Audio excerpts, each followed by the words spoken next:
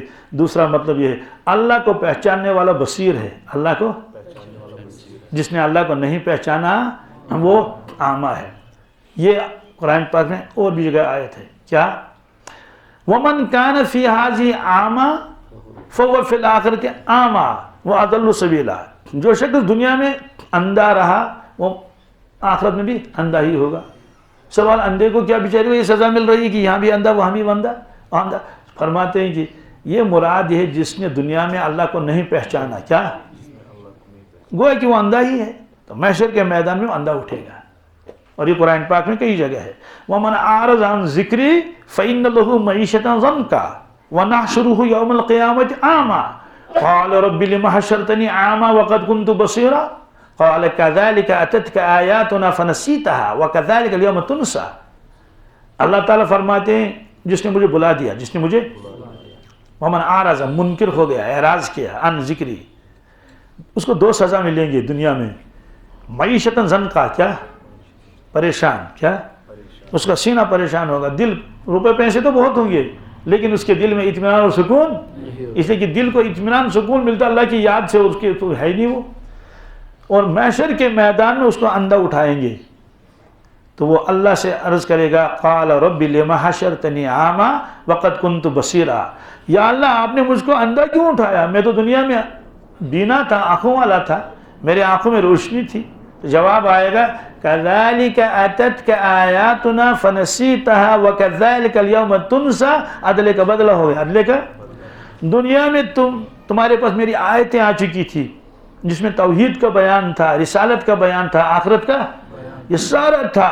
کہتے ہیں کہ تم نے اللہ کو بلایا، اللہ کو اور آیتوں کو بلایا، آج اس کا بدلہ یہ ہے، آج آپ کو بلا دیا گیا. اس لیے اس میں فرمایا کہ ان سے پوچھیں عامہ اور بصیر برابر نہیں ہو سکتی.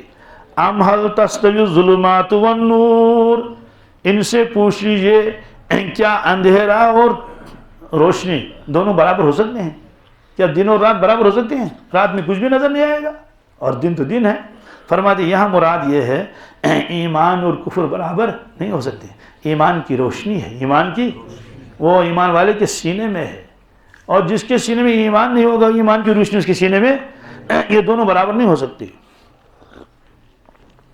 ام جعلوا للہ شرکا، کیا دنیا کے لوگوں نے اللہ تعالیٰ کے لیے شریک متعین کیے ہیں؟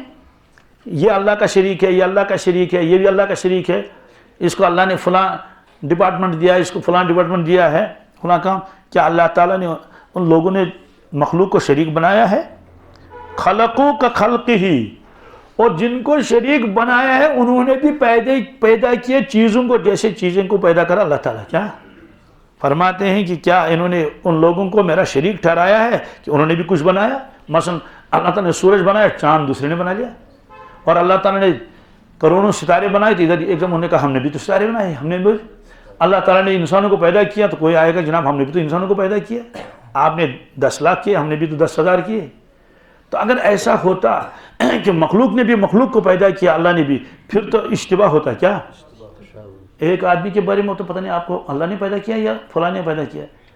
کیا ان سے پوچھو کہ کیا اللہ کے علاوہ کسی نے کسی کو پیدا کیا؟ کسی نے کسی کو، کسی نے بھی نہیں.